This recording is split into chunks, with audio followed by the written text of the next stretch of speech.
Welcome back, guys. Welcome back to our Sigma Freestyle series. This week, we're going to be talking about breathing.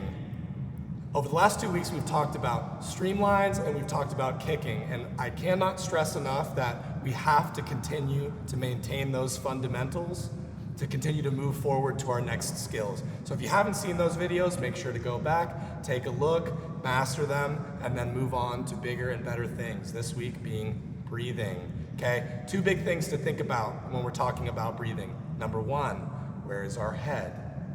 Number 2, the timing of the breath. Unlike backstroke, which we'll get to in the future, you are on your stomach. You can swim and swim and swim all you want, but eventually you're going to have to breathe. And we're going to talk about how to do that. First, head position.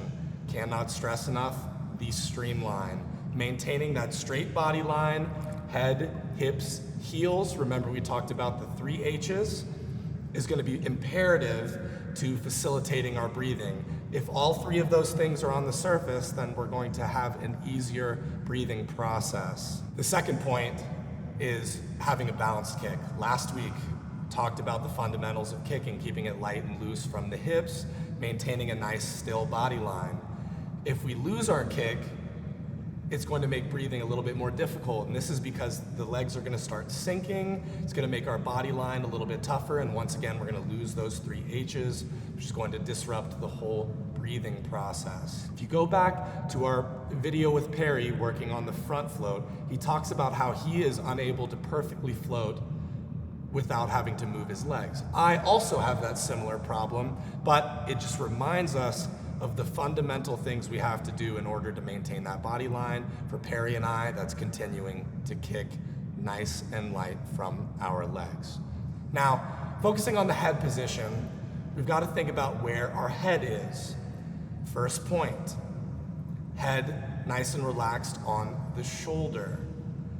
Keeping our head on the shoulder, as I'm about to demonstrate here, is going to be really important to keeping a nice low head position. Once again, where my head goes, my body's going to go. So if I pick my head up here, my hips are likely to drop.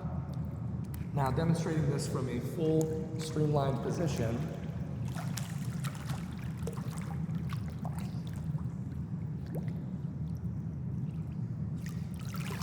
you want to focus on keeping everything in line. The more we can do to keep those 3 H's, and I'm going to continue to repeat this over future videos, the easier freestyle swimming is going to be. The next thing to focus on is keeping one goggle in the water.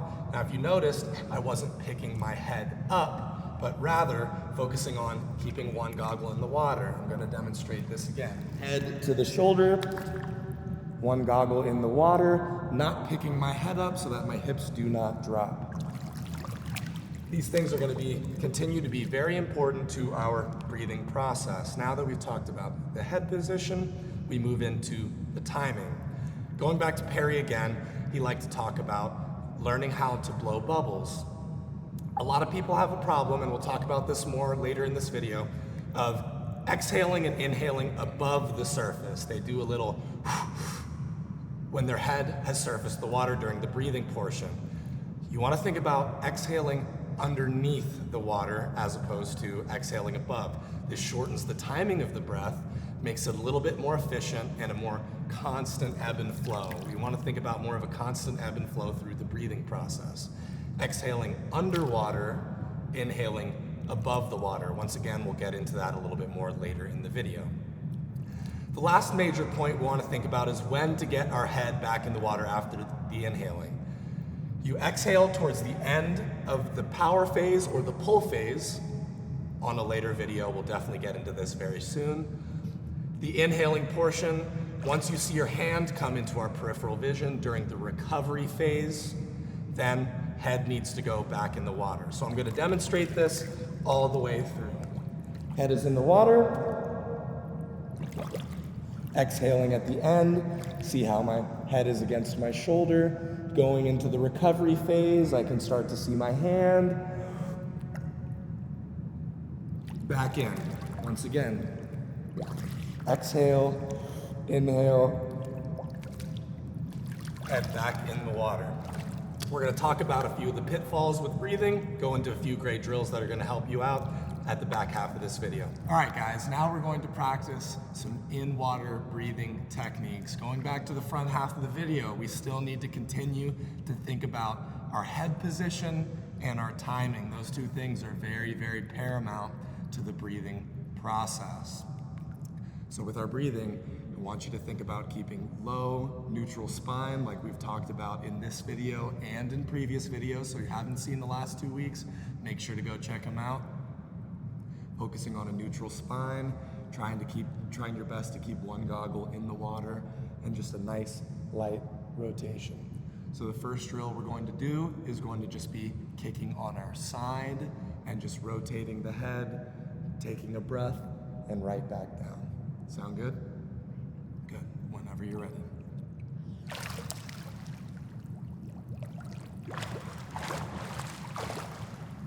The big important thing with this drill is keeping a nice neutral spine, trying to keep your head in the water as best as possible. I will continue to talk about the 3 H's here with head, hips, and heels. Great job. Now, going from that, we're going to progress into using our arm. We're going to do single arm freestyle with one arm up. The one arm up is going to be our balance arm. It's going to allow us to maintain that nice straight body line. Focusing on that, we're going to take a single arm, keeping our head low in the water, one goggle in, and back to the top. Does that sound good? All right. Whenever you're ready.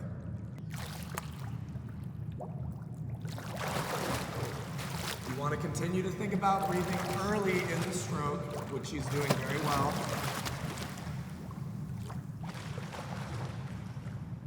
All right, now if you'll demonstrate the other arm for us. Continuing to keep that nice straight body line, the early breath. Everything is in line. It's going to be a little bit difficult at times. So for a few different techniques that we can practice, taking a step back, you can do this with a board where you do this single arm freestyle drill with a board in hand. Going back even further, another great way to practice freestyle timing is to just walk. And what I mean by that is to be somewhere shallow enough that you can lean over and mimic some of the freestyle body position and just walk along the bottom of the pool, keeping that straight line. So if I were to do it myself here, walking along, pretend I'm in shallow water, keeping my head in, working on keeping a nice straight body line.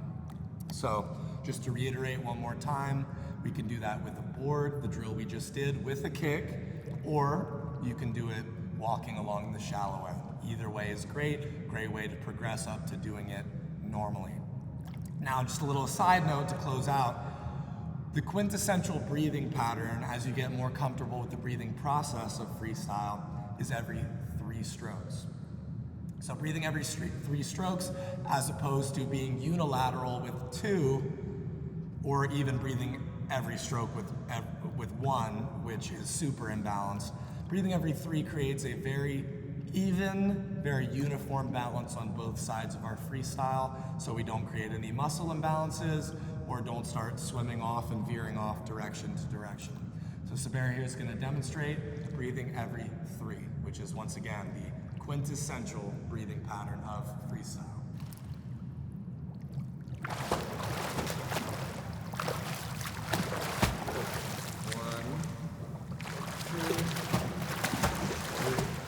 Great. Big focus is maintaining a nice, good, uniform rhythm with bilateral breathing. You'll hear that get referenced all over the swimming world. Bilateral breathing is very important to your freestyle, creates a nice balance, and ultimately is going to create a really nice breathing process. Thank you guys for watching, and see you next week.